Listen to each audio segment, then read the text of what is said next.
Hello, I'm Terry Gesualdo, and welcome to La Dolce Audio and another Fireside Chat. I just wanted to make a quick video. I know I say that a lot.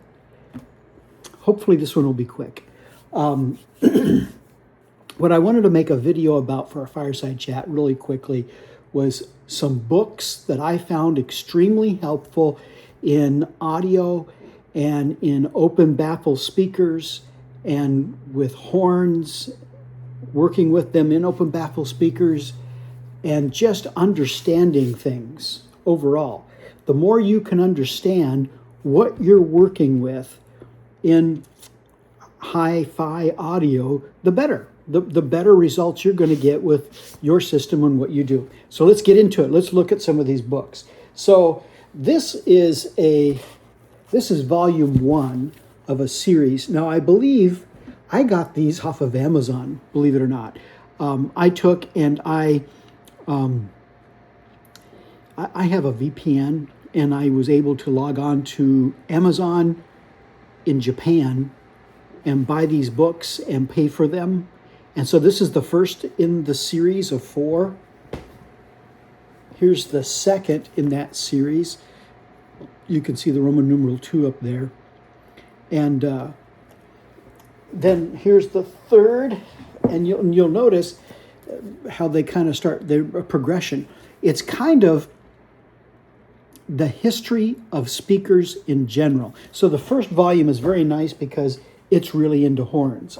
But if you look at just the covers here, this is the 4th one in the series, the final one. You could just see, look at this JBL down here. That's a very well-known JBL. That's its studio monitor. And JBL made some amazing speakers in their day. So did a lot of other companies. I mean, that Patrician, I don't know what version it was in the 1980s, that Electro Voice made, that was just an amazing speaker. I mean, it had a 30-inch woofer in that speaker. And it had like 3 horns in it. It was an amazing speaker. If I can find a picture of it, I'll try to share some of my favorite speakers of, all time, you could say, in another Fireside Chat and do those. So anyway, these were very nice. These are in Japanese, believe it or not, but there's so much in here. I mean, look at this picture right here. And some of the pictures that are in there, and the details and the information and the people that they talk about in these books is just wonderful. It's a wonderful almost history of speakers and manufacturers and things like that. Now here's another good book here. This Acoustics: An Introduction to Its Physical Principles and Application by Alan D. Pierce. Alan D. Pierce. Now this one, it's the Bible. It's the Bible on modern acoustics. It is the most complete works. It has a lot of stuff in it. I have my little tabs here of things that I have in here. But this is a really nice work. Now, I don't have any books on psychoacoustics because it's a really small portion of psychoacoustics that I feel like applies to hi-fi, high fidelity. And I think that's interesting. Although I did come across this book that I found interesting, and it has some useful information in it called Signals, Sound, and Sensation. And that it was kind of a bridge between psychoacoustics and acoustics, how humans perceive and hear and locate sounds to the actual sound in any environment, which is acoustics. So this kind of bridges that gap a little bit. There's a little bit of a gap there. So how do they intertwine and on what levels, which is kind of interesting. And then this is probably the definitive work on horn loudspeakers themselves. I mean, you've got a lot with horns in the Japanese books, but this book, it's so much more useful, and it's so much more comprehensive.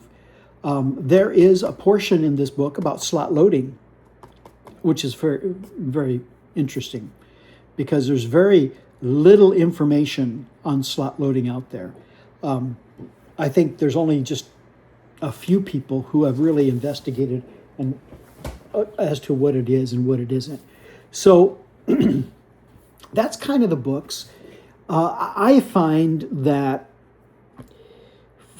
for whatever reason, a lot of this information that is out there that applies to what we do for high-end audio or high-fidelity audio is not on the internet.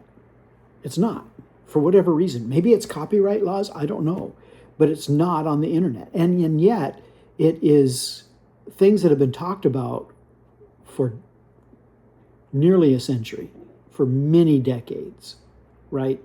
So I think that's interesting I think it's just very interesting that the internet itself has very little information. Now, there are some books out there on the internet written for audiophiles about much of this stuff, but a lot of them are just not correct. I hate to be blunt, but it's a thing. It's true. The books out there and what's on the internet about how to make speakers and stuff, it's just they're not right. There's a lot of mistakes. I don't know if it's mistakes or it's just the general principle of what they're doing is not right. So that's a thing. What are you going to do? It's almost like these books about speaker making. When it gets to the crossover portion, it's all about frequency response, and it's not about phase and phase coherency and phase integration between, drivers in a crossover. So I don't know why they ignore that. I don't know what that is, and I don't know. Yeah, they make crossover designs based upon the ideal speaker, and there's no such thing as an ideal speaker. It doesn't work. So you have to make adaptations in your crossover for the speaker and drivers you have available to use. So that's a thing. Also, I think some of it is, like, for instance, everything that, the Audio Engineering Society is the definitive. That's the peer review magazine, used to be. Now it's an online magazine. I don't know if they even print copies anymore. I subscribe to it online, and they have all the old talks, and it's all about what research people have been doing in audio in general, and then how that research is affecting, things, or what it could affect. But it seems like a lot of research articles have been in there about things that really it doesn't go any further. The research is there, the data is there, it's there. And yet you don't find anybody doing anything about it or with it. So that's a thing. And some things are kind of common knowledge, but it's just like it's not just used a lot and stuff. So that's a thing. Going to Burning Amp every year is wonderful. It's a DIY community kind of show. It's not really a show. We have one coming up here not too long in the fall. That's really, I'm going to attend. What I do, what I take, and that kind of thing is going to be a different story. Depends on what I have here at the time. But it's just, and then you have talks there. Nelson Pass always gives his talk. He's always the keynote. And then Scott Henson, if he's there, he'll give a talk, and then maybe a few others and stuff. And then they talk about DIY audio. The forum, and the guy that owns the forum he's the guy that took over the Burning Amp every year, and it's changed a lot since he took over. And that's just kind of a natural progression. Siegfried Linkwitz used to be there every year, and of course he died 2018, 2019, right around there. What's that called? Michael Fremer did a video, the last video interview with Siegfried. And so that was a wonderful video, wonderful. When Michael Fremer asked Siegfried Linkwitz, what is this all about? If you were to sum this all up, audio and everything and what we're doing, what is it all about? He answered with one word. One word. Beauty. It's about beauty. And that is something that I felt was a very personal answer for him. You know, and having had personal conversations with him in the past many times, you could see kind of how that was true of how he felt. The music was much more important than the gear. He was simply trying to get the performance to be the focus on it all. So that was a nice thing. So burning amp is a thing. It's a nice thing to go to. I don't know why anybody wouldn't want to go to it. It's been diminishing in size. It used to be people from all over the world. I remember a guy from India came one year. But people from all over the world would come to Burning Amp.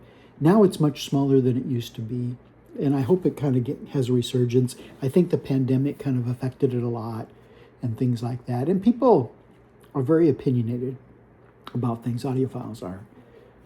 So that's interesting. I love the shop. What do you call those? They'll have like amp camp, speaker camp, things like that will happen in conjunction with Burning Amp, and those are wonderful as well. So one of these days I would love to host a speaker camp, open baffle speaker camp with Burning Amp. That would be kind of fun. And, you know, we could make a very inexpensive open baffle kind of combination. We could do the budget baffle kind of build with it. That would be great.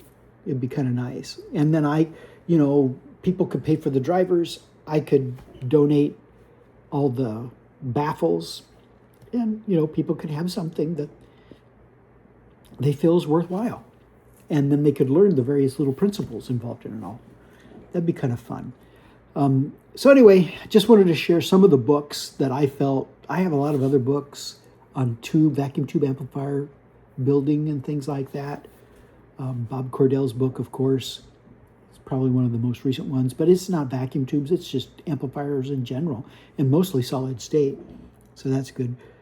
Bob is a great guy. I love seeing him at shows. I didn't see him at Expona. I heard he was there. My wife said she saw him, but he never stopped by my room. Of course, that's the problem with Expona. There's so many rooms. It's so big. It's almost too big.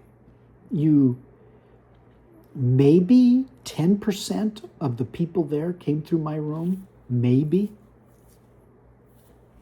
I'd be surprised if it was more.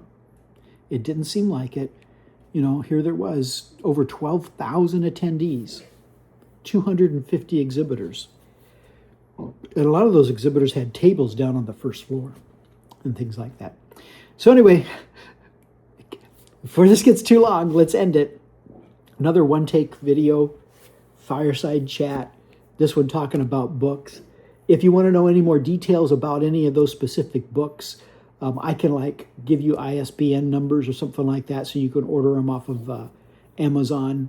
But like this one here, knowing the front cover, you know, you can freeze frame that, know the author, know the title, and you can get the book.